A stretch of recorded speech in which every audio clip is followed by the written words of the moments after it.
दिल्ली के पूर्व सीएम अरविंद केजरीवाल ने एक्स पर पोस्ट कर लगाया आरोप। कहा, दिल्ली के काम को रोकने के लिए मुझे जेल भेजा गया।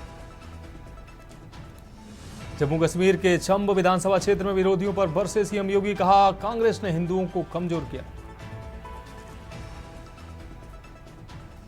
शिवसेना यूबीटी नेता संजय राउत को 15 दिन की जेल। किरीट सोमैया की पत्नी की मानहानि मामले में मिली सजा।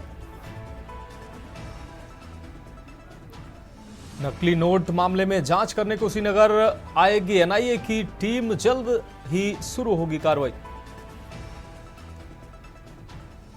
चमोली में भारी बारिश से लैंडस्लाइड के बाद चारधाम यात्रा प्रभावित। बारिश से बढ़ा नदियों का जलस्तर।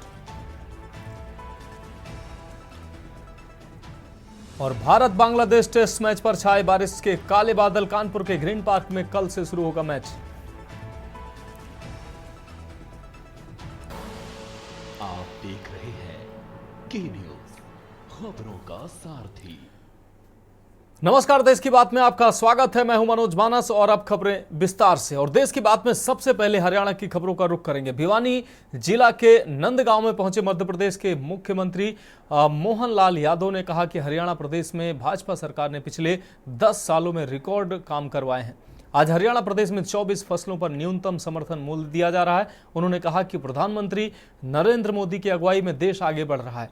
कांग्रेस कार्यकाल में जहां भारत की सीमा पर सैनिकों के सर काटे जाते थे, आज भाजपा सरकार में पाकिस्तान के घर में घुसकर भारतीय सेना कार्रवाई कर रही है, जो देश के लिए गौरव की बात है। उन्होंने कहा कि भारत दुनिया में 200 से ज्यादा देश हैं जो अपनी सीमाओं को बढ़ाना चाहते हैं, जबकि भारत देश वसुधैव कुटुंबकम के संदेश के साथ सबको साथ लेकर चलता है। आज अमेरिका, रशिया व यूक्रेन जैसे देश प्रधानमंत्री मोदी को नमस्कार करते हैं। उन्होंने अपने संबोधन में कहा कि लगातार हरियाणा मजबूत हो रहा है और भाजपा की सरकार ने भरपूर काम हरियाणा में कराए हैं।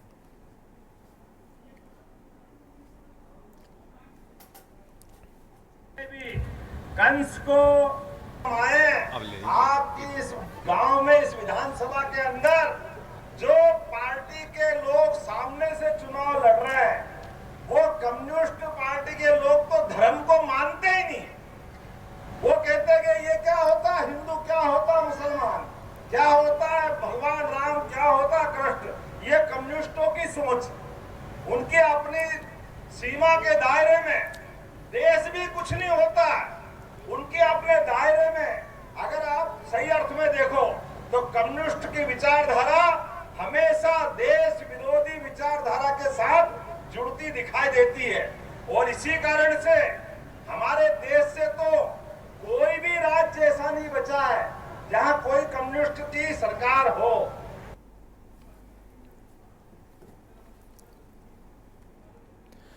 रुको नहीं, अगली खबर का नेशनल हाईवे सहित नगर के अन्य मुख्य मार्गों पर पशुओं का जमावड़ा लगा रहता है। इससे आने जाने वाले वाहनों चालकों को हादसे का अंदेशा बना रहता है। पहले भी हाईवे पर तेज रफ्तार वाहनों से पशुओं के कुचले जाने की दुर्घटनाएं सामने आ रही थी, जिसको लेकर सीएम मोहन यादव ने सड़कों से मवेशियों को हटाने का मोहन सरकार ने आदेश जारी किया। लेकिन जिले में यह आदेश बिल्कुल बेअसर साबित हो रहा है। प्रशासन ने पंचायत और नगरीय क्षेत्र में हाईवे पर बैठने वाले मवेशियों को हटाने की जिम्मेदारी सौंपी। बरही और मेहगांव में गायों की मौत पर सीएमओ और सचिव पर गाज और निलंबन की कार्रवाई भी हो चुकी है। गाज भी गिर चुकी है, फिर भी नहीं सुधर रहे हालात। भिंड ग्वालियर नेशनल हाईवे पर 719 पर मवेशियों का झुंड लगातार देखा जा सकता है।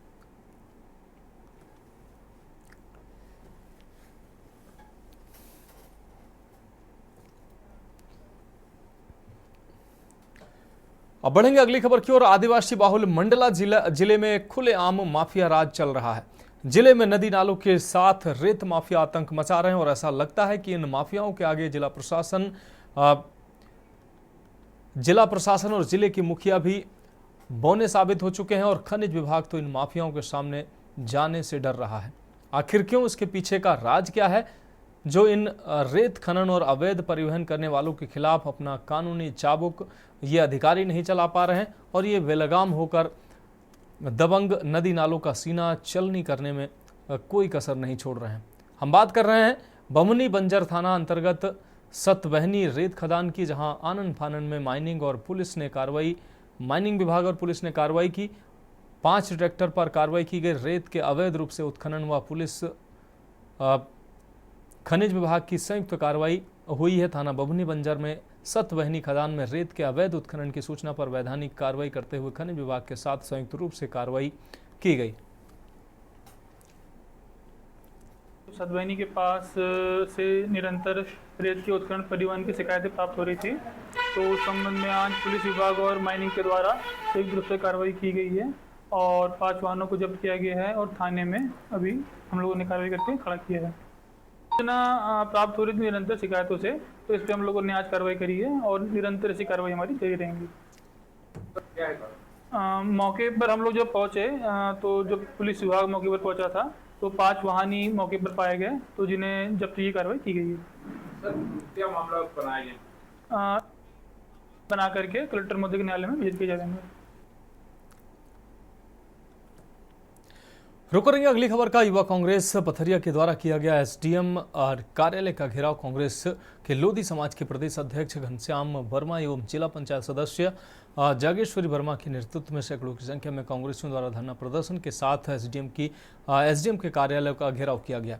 आपको बता दें, बिजली की समस्या को लेकर यह घेराव किया गया। पथरिया क्षेत्र में लगातार अघोषित बिजली की कटौती और लो वोल्टेज सहित विद्युत समस्याओं को लेकर आम जनता पिछले दिनों से काफी परेशान रही है, जिससे मुद्दा बनाकर जिला पंचायत सदस्य जागेश्वरी वर्मा द्वारा पूर्व में भी ज्ञापन देकर चेतावनी दी गई थी। व्याप्त बिजली विभाग की समस्या को लेकर के आज एसडीएम कार्यालय का घेराव किया गया है। इसके लिए हम पिछले सप्ताह अनुभागीय अधिकारी पथरिया को ज्ञापन दिया था। क्षेत्र के लगभग 50 गांवों से जो शिकायत मिली थी, कहीं ट्रांसफार्मर खराब है, कहीं पीसीसी पोल टूटा हुआ है, कहीं तार जर्जर हो गया है, कई तरह की समस्याओं को लेकर के हमने ज्ञापन सौंपा था। बीच में कलेक्टर साहब के द्वारा भी संज्ञान में लिया गया था, तो अपन ने नगर पंचायत क्षेत्र के जितने भी वार्डे हैं उनका बिजली विभाग के साथ मतलब संयुक्त रूप से निरीक्षण करके जहाँ जहाँ कमी पाई गई थी उसको मतलब दुरुस्त करने के लिए निर्देशित किया गया था। उसमें 1-2 काम भी मतलब हुए हैं। इसके अलावा ग्रामीण क्षेत्रों से भी अभी यूथ कांग्रेस के द्वारा ज्ञापन दिया गया था। 1 सप्ताह पहले एसडीएम ज्ञापन कि यहाँ लगभग पथरिया में 96 पंचायत है और 28 ऐसे गाँव हैं जहाँ के ट्रांसफार्मर खराब है, जर्जर तार है, केबल जर्जर हो चुके हैं, किसान बहुत परेशान है। अब रुक करेंगे अगली अहम खबर का। छत्तीसगढ़ में सुरक्षा बलों को नक्सलियों के खिलाफ ऑपरेशन में बड़ी कामयाबी हाथ लगी है। नारायणपुर में सुरक्षा बलों ने 3 नक्सलियों को मार गिराया है। इसमें एक महिला नक्सली भी शामिल है। मारे गए नक्सलियों के पास से सुरक्षा बलों को AK-47 सीरीज की राइफल व अन्य हथियार व गोला बारूद बरामद हुआ है। वहीं नारायणपुर जिले में प्रेस कॉन्फ्रेंस के माध्यम से आज पुलिस महानिरीक्षक बस्तर रेंज सुंदर राज P, उप पुलिस महानिरीक्षक कांकेर KL ध्रुव अथवा साथ ही पुलिस अधीक्षक नारायणपुर प्रभात कुमार द्वारा पूरी जानकारी दी गई।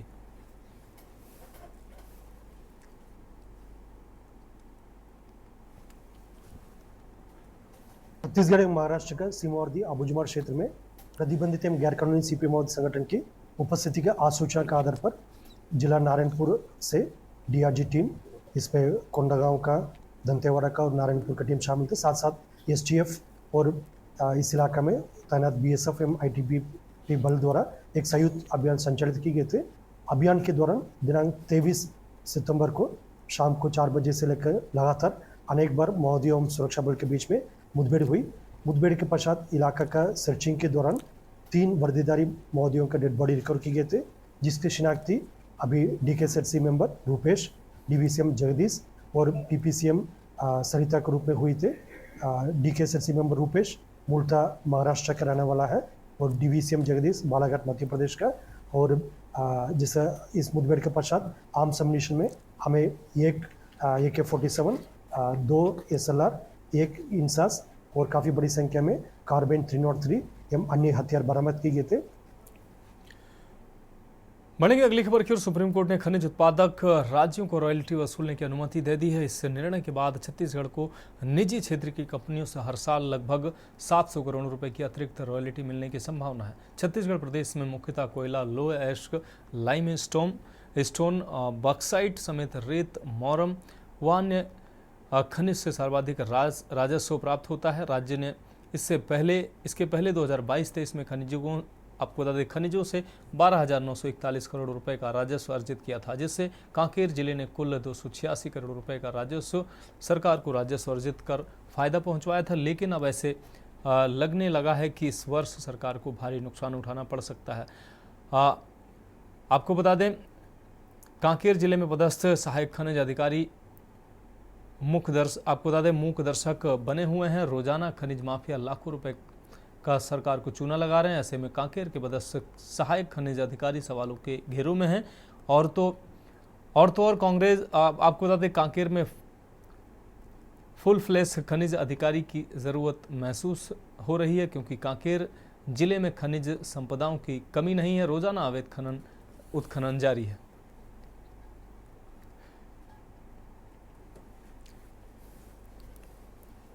खनिज विभाग को इस संदर्भ में अवगत कराया है कि हमारे यहाँ माइनिंग ऑफिसर तथा माइनिंग इंस्पेक्टर, क्योंकि जिले में लगातार लो आयस्क के खदान के बढ़ रहे हैं और पहले भी कुछ लो आयस्क के खदान यहाँ चल रहे हैं। इसके साथ साथ माइनर मिनरल्स में रेत खदान भी बड़ी मात्रा में जिले में चारामा विकासखंड में है।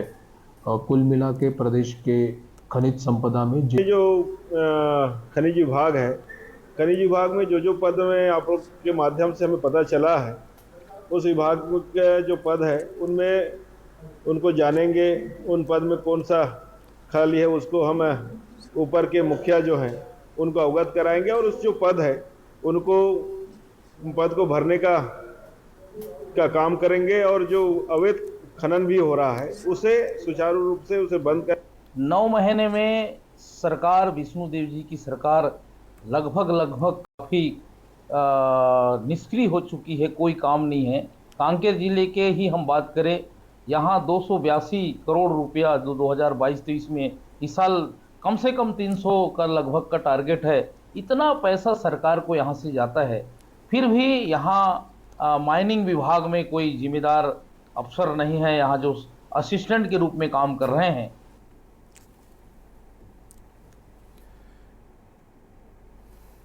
तो देश की बात में उत्तर प्रदेश की खबरों का रुख करते हैं। बागपत से अहम खबर है, जहां थूक जिहाद कर रोटी बनाने पर कार्रवाई हुई है।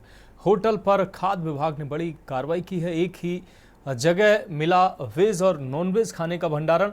मानकों के अनुरूप पेपर नहीं दिखा पाया होटल संचालक। खाद्य विभाग ने नोटिस देकर होटल बंद करवाया है।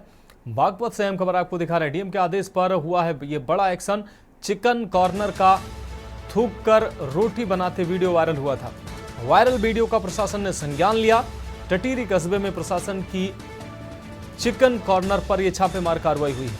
तो डीएम के आदेश पर यह बड़ी कार्रवाई हुई है। बागपत से अहम खबर आपको दिखा रहे हैं।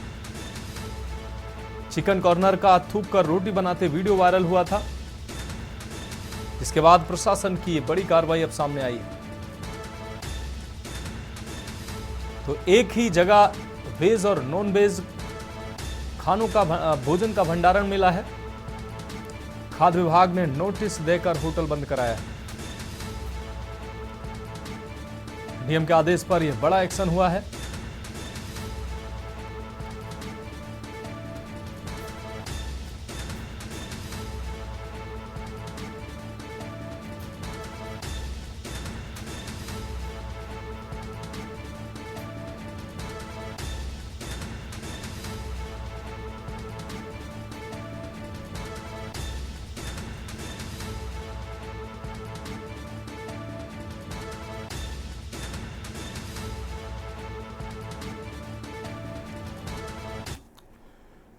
अब रुक करेंगे अगली खबर का मिर्जापुर से। अगली खबर, जहां घर में घुसा भेड़िया नहीं पहुंचे वनकर्मी। भेड़िया घुसते ही ग्रामीण वन विभाग को ग्रामीणों ने सूचना दी।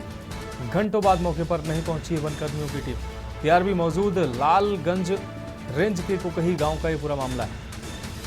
तो घंटों के बाद भी नहीं पहुंची है, वनकर्मी नहीं पहुंचे। अब रुक करते हैं अगली खबर का। रायबरेली से अगली खबर, जहां पुलिस ने सातिर चोरों के गैंग का भंडाफोड़ किया है। पारदी मोंगिया गैंग के 8 सदस्यों को गिरफ्तार किया गया है। मध्य प्रदेश के रहने वाले हैं सभी सातिर। अपने घर की महिलाओं से ही करवाई जाती थी इनके द्वारा रेकी। अभियुक्तों ने कई चोरी की घटनाओं को पहले अंजाम दिया था। अभियुक्तों के कब्जे से चोरी का सामान बरामद हुआ है। आपको बता दें, नकदी, अवैध तमंचा व बाइक भी इनके पास से बरामद हुई है। आधा दर्जन चोरी की वारदातों में ये अभियुक्त शामिल थे।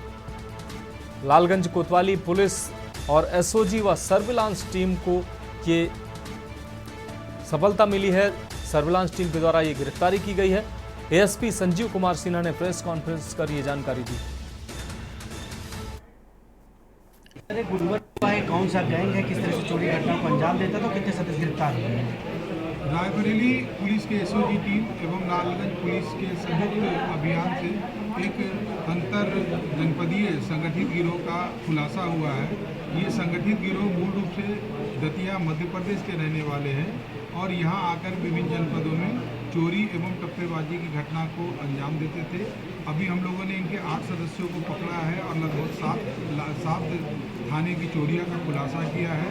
इनके पास से 31,000 रुपये नकद और 3,25,000 के लगभग ज्वेलरी हमें बरामद हुई है और लालगंज और एसओजी की टीम को इस खुलासे के लिए उन्हें नकद पुरस्कार दिया जाएगा। तो खबरों में वक्त एक ब्रेक का है, जल्द हाजिर होंगे। आप देख रहे हैं के न्यूज खबरों का। ब्रेक के बाद इसकी बात में एक बार फिर से आपका स्वागत है। बढ़ेंगे अगली खबर की ओर। फर्रुखाबाद से अगली खबर है, जहां कोल्ड स्टोरेज में अमोनिया गैस रिसाव होने से हड़कंप मच गया है। अमोनिया गैस रिसाव होने से हो सकता था बड़ा हादसा। कोल्ड स्टोरेज मालिक की लापरवाही भी उजागर हुई है। मानकों की अनदेखी कर संचालित हो रहा था ये कोल्ड स्टोर। फायर ब्रिगेड ने अमोनिया गैस रिसाव पर नियंत्रण पाया है। आपको बता दें, कोल्ड स्टोरेज में करीब 1 दर्जन से अधिक कर्मचारी मौजूद थे। कोल्ड स्टोरेज में कोई भी संसाधन उपलब्ध नहीं था।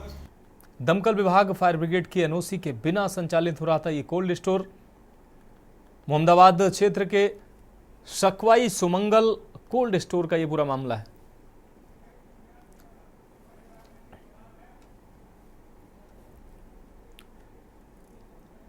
तो अमोनिया गैस रिसाव होने से बड़ा हादसा हो सकता था।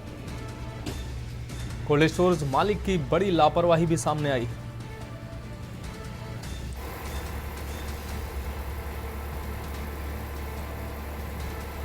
तो मंगलम कोल्ड स्टोरेज की सूचना हमको 6:45 पे दी। तत्काल हम लोगों ने जो है यहाँ से ना पूरी फायर यूनिटों को रवाना किया, श्रीमान मुख्य अग्निशमन अधिकारी को बताया और बहुत ही अल्प समय में घटना स्थल पर पहुँच करके देखा कि जो है उसके अंदर जो अमोनिया गैस का रिसाव था वो बहुत तेज़ी में था। हम लोगों ने फायर टैंकर से हॉट पाइप फैला करके और कर्मचारियों की सहायता से उस पर पानी डालना शुरू किया। इसके बाद जो उसके अंदर जो काम करने वाले होते हैं मशीनी रूप में, उनको बुलाया तो एक आदमी को अपनी गाड़ी से ना जो है ब्रीथिंग ऑपरेटर उतार करके उसको पढ़ाया, लेकिन उसकी हिम्मत नहीं हुई, आगे नहीं गया। दूसरा कर्मचारी आया, उसने ब्रीथिंग ऑपरेटर पैर करके अंदर गया और उसके मेन वाल्व को बंद कर दिया। खबरों करेंगे अगली अहम खबर का। मेरठ से अगली अहम खबर है, जहां दबंगों ने जबरन करा है महिला के मकान पर कब्जा। महिला, उसके भाई की पिटाई कर सामान फेंका है। पूर्व पार्षद दारोगा सुरेश पाल पर संरक्षण देने का आरोप लगा है। संरक्षण प्राप्त दबंगों पर थाने में नहीं हुई सुनवाई। शिकायत करने पर जान की धमकी दे रहे हैं दबंग। पीड़ित महिला ने एसएसपी से न्याय की गुहार लगाई है। आपको बता दें, थाना देहली गेट के घंटा घर का यह पूरा मामला है।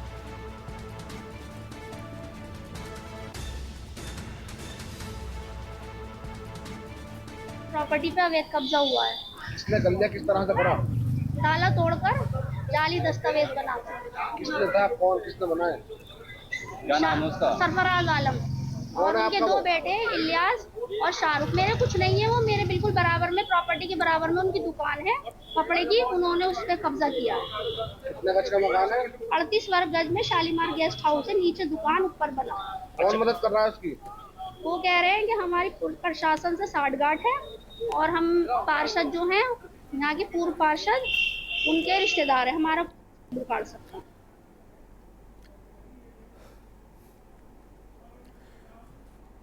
और अगली अहम खबर बांदा से, जहां बहू ने सास की धारदार हथियार से हत्या कर दी। आए दिन सास बहू का होता रहता था झगड़ा। सास को अकेला पाकर बहू ने घटना को अंजाम दिया है। घर पहुंचे ससुर और बेटे ने पुलिस को इसकी सूचना दी है। पुलिस ने शव को कब्जे में लेकर पोस्टमार्टम के लिए भेजा है। वहीं पुलिस ने बहू को मौके से गिरफ्तार किया है। आरोपी बहू से पुलिस कर रही पूछताछ। बदौसा थाना क्षेत्र के शाहपुर सानी गांव का ये पूरा मामला है। पुलिस ने 100 कब्जे में लेकर पोस्टमार्टम के लिए भेजा है। मौके से पुलिस ने बहू को गिरफ्तार भी किया है।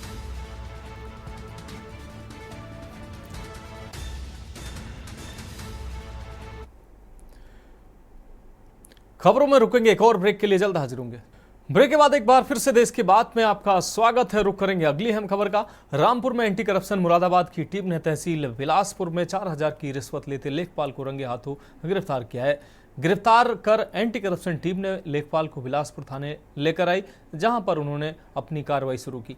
रामपुर के ग्राम नवाबगंज निवासी दीपक कुमार ने एंटी करप्शन मुरादाबाद में शिकायत की थी कि वारिसान सर्टिफिकेट के एवज में लेखपाल उनसे 4000 रुपये रिश्वत की मांग कर रहा है, जिसको लेकर आज एंटी करप्शन की टीम ने जाल बिछाकर 4000 की रिश्वत देते लेखपाल को रंगे हाथों गिरफ्तार कर लिया।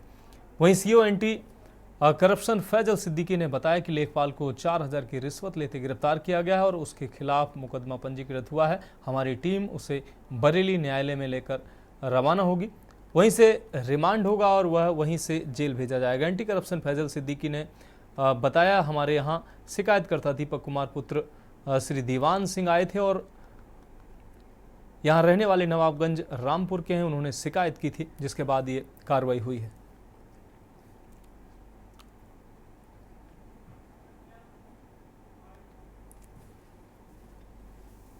शिकायतकर्ता दीपक कुमार पुत्र श्री दीवान सिंह जो है आए थे और ये रहने वाले जो है नवाबगंज के हैं, रामपुर के ही रहने वाले नवाबगंज में रहते हैं। इन्होंने शिकायत किया था कि हमसे वारिस प्रमाण पत्र बनाने के नाम पर लेखपाल जो है 4000 रुपये की मांग कर रहे हैं और लेखपाल की शिकायत होने के कारण वो कविंद्र सिंह नाम के व्यक्ति हैं जो किराए के मकान में रामपुर में रहते हैं और टीम यहाँ गठित की गई। नियमानुसार गठित करने के बाद शिकायतकर्ता वहाँ से डीएम साहब के यहाँ से 2 स्वतंत्र साक्षी लेकर के और हमारी टीम गई और इनको मौके पे 4000 रुपया लेते हुए गिरफ्तार किया गया। अब बढ़ेंगे अगली खबर की ओर। भारत और बांग्लादेश के बीच कानपुर के ग्रीन पार्क में 27 सितंबर से दूसरा टेस्ट मैच खेला जाएगा। इस दौरान बारिश होने की भी संभावना जताई जा रही, क्योंकि भारत मौसम विभाग के पूर्वानुमान के मुताबिक आज से राजस्थान को छोड़कर देश भर में बारिश का सिलसिला शुरू हो गया है, जिसके कारण मानसून एक बार फिर सक्रिय हुआ है। वहीं कानपुर मंडल में 27, 28 और 29 सितंबर तक मध्य में बारिश होने की संभावना है। 15 से 20 मिलीमीटर तक बारिश दर्ज की जा सकती है। के न्यूज ने मौसम वैज्ञानिक सुनील पांडे से खास बातचीत की। तो बांग्लादेश के बीच कल यानी 27 सितंबर से कानपुर के ग्रीन पार्क में दूसरा टेस्ट मैच खेला जाएगा। इस दौरान किस तरह का मौसम होगा, क्या मौसम के मिजाज होंगे, इस पर बातचीत करने के लिए आज के न्यूज के साथ मौजूद है मौसम वैज्ञानिक सुनील पांडे जी। उनसे बातचीत करेंगे। सर, के न्यूज में बहुत बहुत स्वागत आपका। कल से मैच होना है, टेस्ट मैच, किस तरह का मौसम रहेगा? देखिए, जिस तरह से भारत मौसम विज्ञान विभाग का पूर्वानुमान है कि एक लो प्रेशर जिसकी वजह से पूरे दक्षिण भारत में और पूरे भारत में सिर्फ राजस्थान को छोड़कर बारिश की गतिविधियां चालू हुई हैं और मानसून फिर सक्रिय हो गया है। कानपुर मंडल में भी आजकल तो बूंदाबांदी है, लेकिन कल 27, 28 और 29 तक मध्यम बारिश हो सकती है। 15 से 20 मिलीमीटर बारिश दर्ज की जा सकती है। इससे मैच में थोड़ी बाधा पहुंचने की भी संभावना बनी रहेगी और ये बारिश की गतिविधियां कहीं कहीं हल्की और कहीं कहीं भारी भी हो सकती हैं। नेपाल और नेपाल से सटे हुए जिलों में अति भारी बारिश होने की पूरी संभावना है। तो ये थे हमारे साथ मौसम वैज्ञानिक सुनील पांडे जी, जिनका साफ तौर पर कहना है कि मानसून दोबारा सक्रिय हो गया, जिसके कारण कल से शुरू होने वाले टेस्ट मैच में बारिश की संभावना बन सकती है, जिससे मैच में खलल पैदा। अगली खबर का रुख करेंगे खबर मैनपुर से, जहां अफजाल अंसारी द्वारा सीएम योगी के ऊपर दिए गए बयान पर डिप्टी सीएम केशव प्रसाद मौर्य ने जमकर निशाना साधा है। अफजाल ने सीएम योगी पर कहा था कि वो प्रधानी के लायक भी नहीं है, जिसको लेकर केशव प्रसाद मौर्य ने अफजाल अंसारी को आड़े हाथों लिया। डिप्टी सीएम केशव प्रसाद मौर्य ने कहा कि अफजाल अंसारी जैसे लोगों का जवाब देने का मतलब है कि उनका कद बढ़ाना, भाषा की मर्यादा का ख्याल ना राहुल गांधी को और ना ही अखिलेश यादव को रहता है, और जो भी इन लोगों की संगत में रहता है वो भी अपनी भाषा की मर्यादा भूल जाता है। वहीं सपा नेता के पास नकली करेंसी मिलने और जांच एनआईए को सौंपे जाने पर केशव प्रसाद मौर्य ने कहा कि नकली नोट माफियागिरी, भ्रष्टाचार, अपराध या दंगा जो भी करेगा उसको ये पता होना चाहिए कि अगर पाताल में भी वो छुपेगा तो उत्तर प्रदेश की पुलिस उसे ढूंढ निकालेगी और कानून के कटघरे में मिलकर खड़ा करेगी। इस प्रकार की भाषा बोलेंगे तो उनके बयान का जवाब देने का मतलब ये है कि उनका कद बढ़ाना है। मेरा ये मानना है कि सभी को जो राजनीति में हैं और जिनसे मीडिया के मेरे मित्र लोग सवाल पूछते हैं, उन्हें भाषा की मर्यादा का ध्यान रखना चाहिए। भाषा की मर्यादा ना तो कांग्रेस के जो नेता श्री राहुल गांधी जी हैं उनको ध्यान में रहता है, ना भाषा की मर्यादा श्री अखिलेश यादव जी को ध्यान में रहता है, और जो इन लोगों की संगत में रहता है वह भी भाषा की मर्यादा भूल जाता है। सर नकली नोट के मामले में गिरफ्तारियां हुई, उसमें समाजवादी पार्टी नकली नोट और भ्रष्टाचार अथवा अपराध या माफियागिरी या दंगा जो भी करेगा, उत्तर प्रदेश के अंदर उसको यह पता होना चाहिए कि पाताल के नीचे भी अगर वो छिपेगा तो यूपी की पुलिस उसे खोज निकालेगी और कानून के कटघरे में लाकर को। अब रुक करेंगे अगली खबर का। खबर लखनऊ से, जहां national movement for old pension scheme के आह्वान पर विस्तृत आपको बता दें, गुरुवार को शिक्षक कर्मचारियों ने विभिन्न राज्यों में आक्रोश मार्च निकालकर अपना विरोध दर्ज कराया है। साथ ही एनपीएस यूपीएस वापस कर पुरानी पेंशन बहाली की मांग की गई है। आक्रोश मार्च में रेलवे, शिक्षा, स्वास्थ्य, कृषि, सिंचाई, पीडब्ल्यूडी, नगर निगम आदि विभागों के कर्मचारियों ने शिरकत की।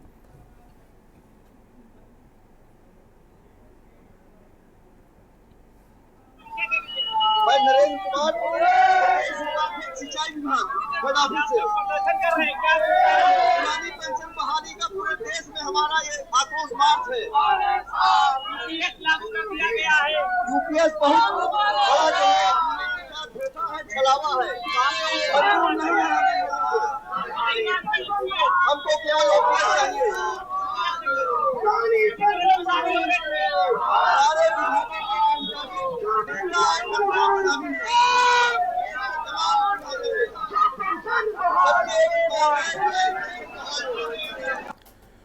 बढ़ेंगे अगली खबर की ओर। जम्मू कश्मीर के रामगढ़ विधानसभा क्षेत्र में आयोजित जनसभा में यूपी सीएम योगी आदित्यनाथ ने कांग्रेस पर जमकर निशाना साधा है।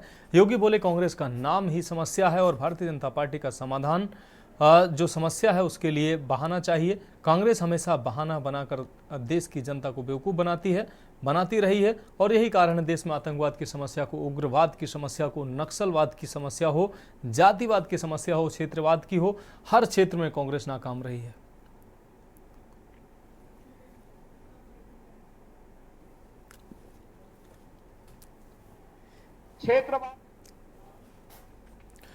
अगली खबर मुजफ्फरनगर से है, जहां कोतवाली के मोहल्ला रामपुरी में फूड पॉइजनिंग से एक परिवार की हालत बिगड़ने के बाद 8 वर्षीय बच्ची की मौत हो गई। परिवार में शामिल पति, पत्नी और उनके 2 बच्चे अस्पताल में भर्ती कराए गए। परिवार ने घर पर ही बना दाल चावल खाया था। मामला संज्ञान में आने पर आज मंत्री कपिल देव अग्रवाल ने पीड़ित परिवार के घर और जिला अस्पताल भी वो पहुंचे। यहाँ कुछ मरीजों के तीमारदारों ने स्वास्थ्य सुविधाओं के लिए स्टाफ पर उगाही का आरोप भी लगाया।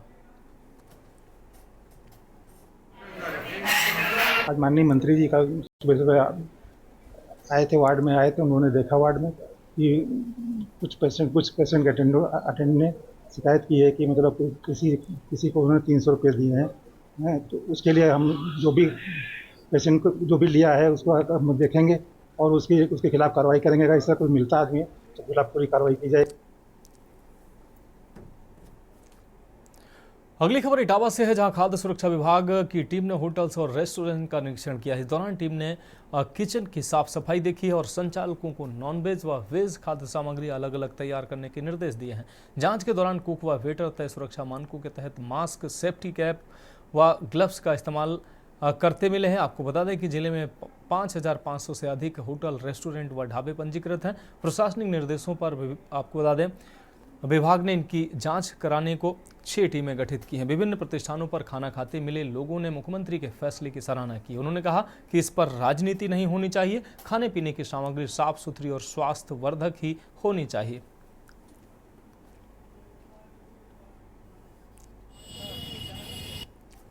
हम यहाँ पर आए, चाणक्य रेस्टोरेंट है और हम फर्स्ट 2 डेज से अपने बच्चों को टीम लेके आए, तो उनको हम यहाँ से लंच भी लिया, हमने डिनर भी लिया। तो बस अभी देखिए जनरल ह्यूमन बीइंग के तौर पे तो हम इसको पॉजिटिवली देख रहे हैं, क्योंकि ये हमारे ही हेल्थ के बेटरमेंट के लिए डिसीजन लिया गया है। और मुझे लगता है कि सारे ह्यूमन बीइंग को और सारे सिटीजन को ये राइट है कि हम जो भी चीज़ें ले रहे हैं ओपन फोरम से, वो हमें क्लियरली पता हो कि किसके थ्रू आ रही हैं और कैसे आ रही हैं। एटलीस्ट अगर हमें ये चीज़ें करेक्ट चीज़ें नहीं होगी, तो जो हम कंज्यूमर फोरम का यूज़ भी करते हैं, अगर हम कोई प्रॉब्लम फेस करते हैं तो हम कंज्यूमर फोरम पे तो उस नाम पे कंप्लेन करेंगे जो नाम एक्चुअल में है ही नहीं किसी का, और हम अगले बंदे को नहीं जान रहे हैं। तो एटलीस्ट हमारे हेल्थ इश्यूज़ को लेकर अगर ये डिसीजन लिए जा रहे हैं, इवन हमारी फैमिली मेम्बर्स को लेकर, कि ये सारे सिटीजन्स के लिए, किसी एक ग्रुप या किसी एक पॉलिटिकल पार्टी के मेम्बर्स के लिए नहीं है, ये ओवरऑल अपने जो भी सिटीजन्स हैं उनके लिए। तो मुझे लगता है कि लोगों को इस चीज़ को समझना चाहिए कि हमारे साथ जो भी चीज़ हो रही है वो नीट एंड क्लीन हो, एक पारदर्शिता हो, और उसके अकॉर्डिंग हम कॉन्फिडेंटली उन चीज़ों को ले पाएँ। इस संबंध में शासन से प्राप्त निर्देश के क्रम में कुछ अभी खाद्य पदार्थों में गंदी चीज़ों की मिलावट की घटनाएं प्रकाश में आई हैं। इसके तहत शासन के द्वारा निर्देश प्राप्त हुए हैं कि सभी होटल, रेस्टोरेंट, अन्य खाद्य पदार्थों के जो फूड हब्स हैं उनकी सघन चेकिंग की जाए, और हर होटल वाले को अब एक फूड डिस्प्ले बोर्ड लगाना होगा जिस पे फूड लाइसेंस अंकित होगा। साथ में वहाँ के मैनेजर्स हैं, उनका नाम भी अंकित करना आवश्यक है।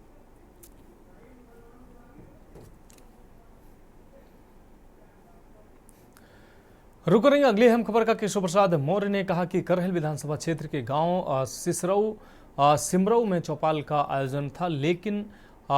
आयोजन था, अनेक लाभार्थी इसमें शामिल हुए। बहुत शानदार चौपाल यहां पर संपन्न हुई। यहां पर समूह के द्वारा स्टॉल भी लगाए गए। हमारी कई लखपति दीदी बनी जिनको प्रमाण पत्र भी दिए गए। हम दावे के साथ कह सकते हैं कि करहल उपचुनाव ही नहीं बल्कि जो 10 सीटों पर उपचुनाव है उन सभी सीटों को हम जीतेंगे। अखिलेश यादव का कहना है कि जो 10 सीटों पर उपचुनाव है बीजेपी हार की वजह से बौखलाई हुई है, उच्च अधिकारियों के तबादला कर रही है। इस पर डिप्टी सीएम केशव प्रसाद मौर्य ने कहा कि अखिलेश यादव कोई मुख्यमंत्री नहीं है, अगर उनकी कोई समस्या है तो सरकार को बताएं, ट्रांसफर करना हमारी सरकार का अधिकार है, उनका व्याख्यान देने का अधिकार है, वो व्याख्यान दे सकते हैं। केशव प्रसाद मौर्य ने कहा कि इसमें कौन सी समस्या है, कांग्रेस और सपा तुष्टीकरण करने वाले हैं, हम तुष्टीकरण करने वाले नहीं हैं। मैनपुरी जनपद के करहल विधानसभा क्षेत्र में ये ग्राम चौपाल का आयोजन था। अनेक प्रकार के लाभार्थी थे जिनको प्रतीकात्मक लाभार्थी चेक से लेकर के, किट से लेकर के, आवास की जो डेमो चाबी है वो लेकर के यहाँ पर देने का काम किया गया। बहुत शानदार चौपाल संपन्न हुई। यहाँ स्टॉल भी समूह के द्वारा लगाए गए। हमारी कई लखपति दीदी बनी हैं जिनको प्रमाण पत्र भी देने का काम हुआ है। और मैं विश्वास से कह सकता हूँ कि करहल विधानसभा ही नहीं, हम उत्तर प्रदेश के जो 10 उपचुनाव।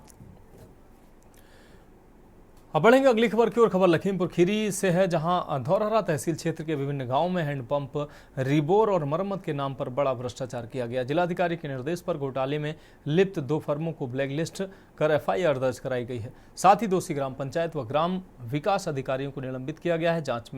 जांच कराए गए कार्यों में धांधली करते हुए लाखों रुपए का भ्रष्टाचार जांच में सामने आया था। जिलाधिकारी ने कार्रवाई करते हुए दोषियों से करीब 16 लाख रुपए वसूलने के आदेश भी जारी किए हैं। आपको बता दें कि मेसर्स अली वारिस कॉन्ट्रैक्टर और अली कॉन्ट्रैक्टर ने संबंधित कार्य कराए थे। लखीमपुर खीरी जिले के धौरहरा ब्लॉक के अंतर्गत 12 गांव में नल रिबोर और मरम्मत के नाम पर लाखों रुपए का घोटाला हुआ है।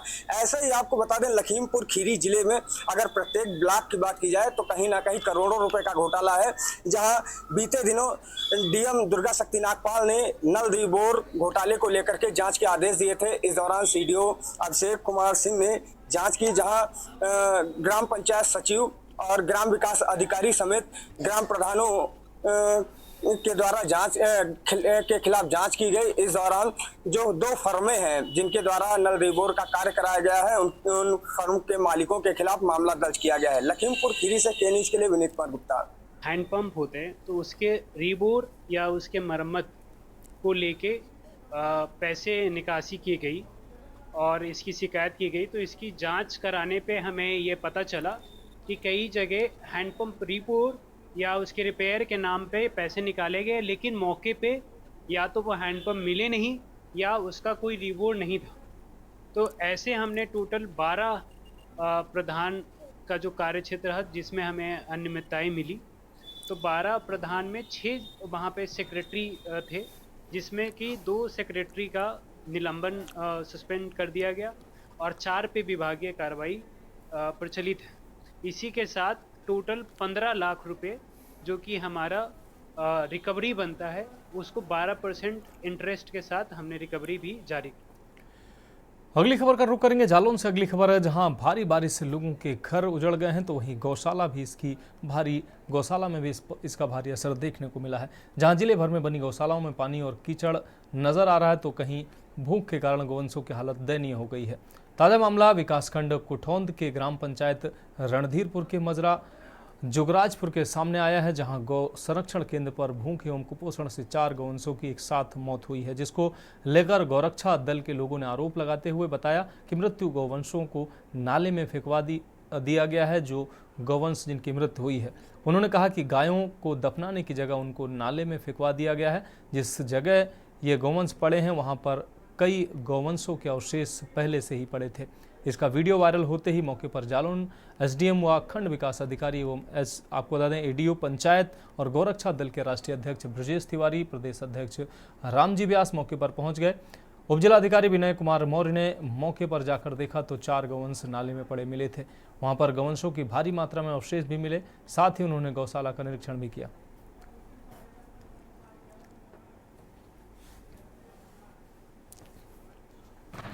26 सितंबर 2024 को प्रातः कुछ द्वारा दूरभाष पर मुझे ये सूचना उपलब्ध कराई गई कि ग्राम जुगराजपुर जो मेरे क्षेत्र में पड़ता है कि गौशाला में अव्यवस्थाएँ हैं और वहाँ पे कई प्रकार की समस्याएं हैं। उनके द्वारा ये भी सूचित कराया गया कि गौशाला के पीछे कुछ मृतक गायें पड़ी हुई हैं। इसके क्रम में मैंने करीब सुबह 10 बजे गौशाला का निरीक्षण किया। ये 4 ही नहीं, हम तो अगर देखा जाए तो 1 महीने के अंदर हजारों गौवंश की कुठौंद ब्लॉक के अंदर मौतें हुई हैं। और जो जुगराजपुर का मामला है ये तो बहुत निंदनीय है। कई गौवंश गड्ढे में फेंक दिए गए हैं, उनका कोई सुनवाई नहीं हुई। कई आज धरना भी दिया गया है, ज्ञापन भी दिया गया है, लेकिन मुझे लग रहा है कि सुनवाई नहीं होगी। अधिकारी भी मौके पहुँचा, एसडीएम साहब मौके पे पहुँचे, उन्होंने आश्वासन दिया है कि इस पर हम 2-4 दिन के अंदर कार्रवाई करेंगे। कोई मुकदमा नहीं किए समय पर? अभी कोई मुकदमा पंजीकरण नहीं किया गया है। गौरक्षा दल ने थाने के अंदर एप्लीकेशन दी। आज दिनांक 26 सितंबर 2024 को प्रातः कुछ ग्रामीणों द्वारा दूरभाष पर मुझे ये सूचना उपलब्ध कराई गई कि ग्राम जुगराजपुर जो मेरे क्षेत्र में पड़ता है कि गौशाला में अव्यवस्थाएँ हैं और वहाँ पे कई प्रकार की समस्याएं हैं। उनके द्वारा ये भी सूचित कराया गया कि गौशाला के पीछे कुछ मृतक गायें पड़ी हुई हैं। इसके क्रम में मैंने करीब सुबह 10 बजे गौशाला का निरीक्षण किया। ये 4 ही नहीं, हम तो अगर देखा जाए तो 1 महीने के अंदर हजारों गौवंश की कुठौंद। जहां एक और मूसलाधार बारिश से लोगों के आशियाने उजड़ गए, तो वहीं गौशालाओं की भी हालत गंभीर हो गई है। पिछले दिनों लगातार हुई बारिश से कहीं न कहीं लोगों पर असर जरूर पड़ा है और यही असर गौशालाओं पर भी पड़ता नजर आया है। जी हम बात कर रहे हैं जालौन की कुठौंद थाना क्षेत्र के जुगराजपुरा की, जहां पर गौशाला में भारी तादाद में पानी भर गया, कीचड़ हो गई और गौवंशों को खाने को नहीं मिला, जिसके वजह से 4 गौवंशों की मौत हो गई, जिसको लेकर तमाम हिंदू संगठनों ने जो है नारेबाजी कर और अपने मांग की है कि किस तरीके से गौवंशों की देख रेख और उनका पालन पोषण किया जा रहा है। ये सवालिया निशान जरूर उठता नजर आ रहा है। हालांकि इसको लेकर आला अधिकारियों से जब बातचीत की गई तो उन्होंने कहा था इसका निरीक्षण कर और जांच की जाएगी कि किस तरीके से गौवंशों की मौत हो रही है। और जो 4 गौवंश की जो मौत हुई है उसको लेकर एक नाले में उनके शव को फेंक दिया गया है और पहले से ही वहां शव गौवंशों के और नजर आए। 400 से ज्यादा गौशाला जिले के अंदर खुले हैं, लेकिन हालात ये होते जा रहे हैं कि बारिश में वो पानी में रहने पे मजबूर हैं, कीचड़ पे रहने पे मजबूर हैं। यही वजह है कि आज 4 गौवंशों की मौत हो गई है, जिसको लेकर प्रशासन ने हालांकि आदेश तो दिए हैं, लेकिन अब इनका ख्याल कैसे रखा जाएगा, किस तरीके से इनका ख्याल रखना, ये आने वाला वक्त बताएगा। कैमरा पर्सन मनीष पांडे के साथ माजिद अरमान के न्यूज जालौन। अब बढ़ेंगे अगली खबर की ओर। कानपुर के एनपीएस यूपीएस के खिलाफ कानपुर में जीआईसी मैदान चुन्नीगंज से जिलाधिकारी कार्यालय तक आक्रोश मार्च निकाला गया और जिलाधिकारी महोदय से माननीय प्रधानमंत्री व मुख्यमंत्री को संबोधित पुरानी पेंशन बहाली का ज्ञापन दिया गया। आक्रोश मार्च में शिक्षक व विभिन्न विभागों के कर्मचारी नारे लगाते हुए हाथों में पोस्टर बैनर लिए हुए सरकार से पुरानी पेंशन बहाली की मांग करते नजर आए। कर्मचारियों का कहना था कि एनपीएस की जगह जो उपस्थिति यूपीएस की पेंशन स्कीम लाई गई है वह एनपीएस से भी खतरनाक है। जिसमें सरकार कर्मचारी का पूरा अंशदान जब्त करने के बाद पेंशन देने की बात कह रही है, जो अन्यायपूर्ण है। शिक्षकों कर्मचारियों ने कहा कि हम अपने जीवन में महत्वपूर्ण 25 से सरकार पूरे भारत में हो रहे इस विरोध प्रदर्शन को देख रही है। इसके बाद हमारा बुढ़ापा असुरक्षित है, हमें कतई मंजूर नहीं होगा। आज हम लोग पूरे देश में एक साथ जो सरकार द्वारा एनपीएस के स्थान पर यूपीएस वाली व्यवस्था लाई, उसके विरोध में यह आक्रोश मार्च निकाला जा रहा है, क्योंकि यूपीएस जो है वो एनपीएस से भी खतरनाक है, जिसमें कर्मचारी का जो अंशदान है उसको भी सरकार जब्त करने के बाद पुरानी पेंशन देने की बात कर रही है, जो बिल्कुल अन्यायपूर्ण है। इसलिए हम लोग पूरे भारत में इसका एक साथ आज विरोध कर रहे हैं और अगर आज के प्रदर्शन के बाद भी सरकार ने ध्यान नहीं दिया तो 15 दिसंबर को हमारा दिल्ली में राष्ट्रीय अधिवेशन है, जहां पर हम आंदोलन को और तीव्र करने का निर्णय लेंगे। खबरों करेंगे अगली खबर का। गाजीपुर सांसद अफजाल अंसारी ने आज एक प्रेस वार्ता पत्रकार भवन में किया और प्रदेश में चल रहे कई मुद्दों पर जमकर बोला और इस दौरान उन्होंने एनकाउंटर को जाति के चश्मे से नहीं देखने की भी वकालत की। इस दौरान उन्होंने कहा कि किसी कार्रवाई का विरोध नहीं है, मकसद इतना है कि कार्रवाई सही हो। हमारा कानून इस बात की इजाज़त नहीं देता है कि किसी बात को कहानी बनाकर कि किसी घटना का जिम्मेदार बताकर उसे ठोका जाए, लेकिन जब हमारे प्रदेश के मुखिया ही सदन में भी ठोकों की राजनीति करते हैं तो अब वही चल रहा है, लेकिन इसका कानून में इजाज़त इसकी नहीं है। यदि कहीं मुठभेड़ हो रही है तो सबको अपना बचाव करने का अधिकार है। साथ ही कहा कि प्रदेश में बहुत सारे एनकाउंटर हुए हैं और आगे भी होते रहेंगे, लेकिन इसको जाति के चश्मे से देखने की ज़रूरत नहीं है। इस दौरान उन्होंने कहा कि अपने बाबा योगी से कहिए कि नई शराब की दुकान बंद कराएं जो बिहार की बॉर्डर पर खोले गए हैं। किस धर्म में कहा गया है कि शराब की दुकानों का विस्तार कीजिए।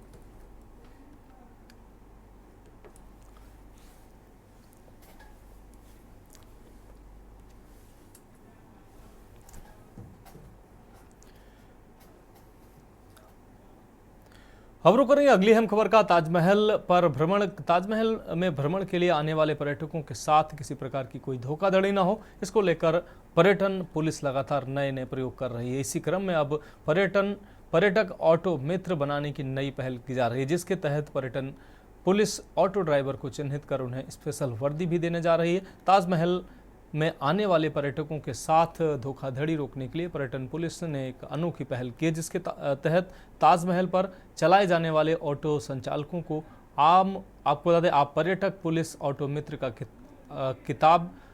खिताब देने जा रही है, जिसके लिए पर्यटन पुलिस ऑटो चालकों का सत्यापन कर रही है। इसके बाद उन्हें स्पेशल वर्दी दी जाएगी। इसी के साथ ऑटो ई रिक्शे में तार टिकट बुक करने के लिए QR कोड की सुविधा भी दी जाएगी। इसी के साथ ऑटो में पर्यटन पुलिस द्वारा जारी एडवाइजरी की लिस्ट भी मौजूद होगी और ताजमहल से संबंधित सभी जानकारियां भी ऑटो से ही मिल जाएंगी।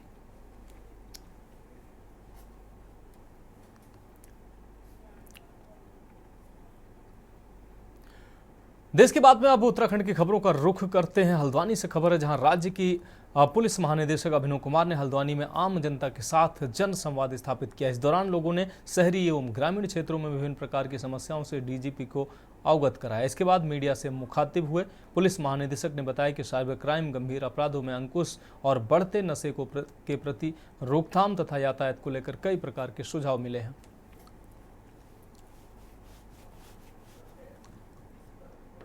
मुख्यमंत्री जी जो हमारे गृह मंत्री जी भी हैं, वो भी लगातार पुलिस के मॉडर्नाइजेशन पर और पुलिस की पुलिस के संसाधनों को सुधार करने के लिए लगातार चिंता व्यक्त करते रहते हैं, लगातार अपना मार्गदर्शन देते रहते हैं। तो उसी क्रम में हम लोग एक बहुत वृहद योजना बना के पुलिस विभाग के हर पहलू में हम उसको सुदृढ़ करने के लिए क्रियाशील हैं। और जैसे अभी हाल फिलहाल में केंद्र सरकार ने 65 करोड़ रुपए दिए हैं उत्तराखंड पुलिस के भवनों को सुधारने के लिए। अभी कुछ दिन पहले शासन में एक उच्च स्तरीय मीटिंग हुई थी, 25 करोड़ रुपए हमें जल्दी मिलने वाले हैं गाड़ियों की खरीद के लिए। तो इस तरह से चाहे वो गाड़ियां हों, चाहे वो भवन हो और चाहे टेक्नोलॉजी हो, पुलिस विभाग के हर क्षेत्र में हम लोग लगातार इंफ्रास्ट्रक्चर को इम्प्रूव करने की कोशिश कर रहे हैं। और इसके आपको जो असर है, आपको मैं समझता हूँ अगले 6 महीने में आपको इसका असर दिखाई देना शुरू हो जाएगा। अब रुक करेंगे अगली खबर का। पुरानी पेंशन लागू किए जाने की मांग को लेकर अल्मोड़ा में भी विभिन्न कर्मचारी संगठनों ने धरना प्रदर्शन कर सरकार के खिलाफ जमकर नारेबाजी की है। नंदा देवी मंदिर प्रांगण में एकत्र विभिन्न कर्मचारियों ने रैली निकाली, जो कि पूरे बाजार में होते हुए गांधी पार्क में पहुंची। इस दौरान वक्ताओं ने कहा कि सरकार पुरानी पेंशन योजना को लागू करे। उन्होंने कहा कि सरकार के द्वारा पुरानी पेंशन को लागू न करने के बहाने तलाश कर समय समय पर नए नए हथकंडे अपनाए जा रहे हैं।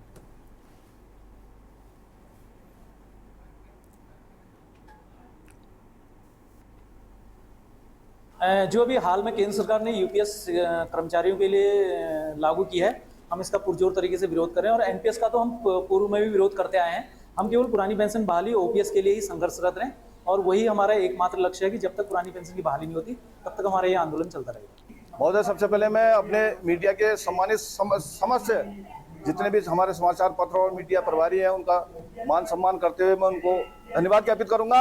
आज जो है पूरे राष्ट्रीय के अंतर्गत जो है ओपीएस के तहत जो कार्यक्रम लगा रखा है वो एक विरोध संबंधी रैली हमने किया गया है। और जिस पर जो है पूरे राष्ट्र में, पूरे भारतवर्ष में प्रत्येक राज्य और प्रत्येक जनपद पर हमारे कर्मचारी और शिक्षक और अधिकारी और ये सभी जो है पुरानी पेंशन की मांग को लेकर आए हैं। और मेरा मानना है कि जो वर्तमान जो हमारी केंद्र सरकार है उस पर उनके द्वारा जो फैसला लिया गया है ओल्ड पुरानी पेंशन के तहत उनके द्वारा यूपीएस लागू करने के लिए तैयारी की गई है।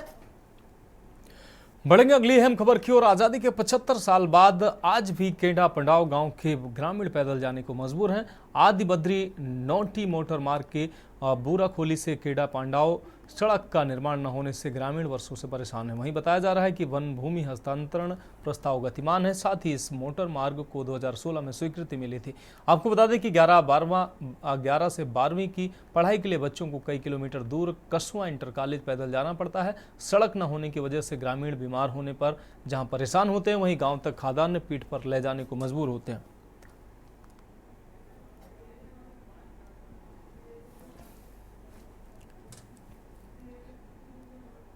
केड़ा पंडाव मोटर मार्ग लगभग 2016 से जो सर्वे हो चुका है, वन विभाग के 2-3 बार आ चुके हैं और अभी तक शासन प्रशासन उस पर कोई ध्यान नहीं दे रहा। और लोग अभी तक भी कंधे पे बो के इतने 6 किलोमीटर लगभग ले जाते हैं यहाँ से पंडाव तक। और पंडाव से जो स्कूल के बच्चे उनको आने के लिए लगभग इंटर कॉलेज जाने के लिए 10 किलोमीटर का वो पड़ता है। तो जंगल का रास्ता है, कोई छोटे छोटे बच्चे आते हैं, उनको इतनी परेशानियां होती हैं बरसात के टाइम कि कोई बच्चे तो स्कूल ही नहीं पहुंच पाते हैं। साहब फौज में 24 साल नौकरी के, मैं 24 साल नौकरी करने के बाद हमने यहाँ पर रोड की मांग भी की, सरकार ने हमारे ऊपर कोई ध्यान नहीं दिया। आज हमारे यहाँ पर और भी भाइयाँ हैं जो एक्स आर्मी वाले हैं, यहाँ पर प्रजन्य हैं, पर लेकिन हमारे यहाँ आर्मी वाले काफ़ी आदमी हैं, पर लेकिन सरकार हमारे ऊपर कोई ध्यान नहीं दे रहा। हमारे छोटे छोटे बच्चे हैं, हमको उनको ऊपर नीचे लाने में बहुत प्रॉब्लम हो रही है।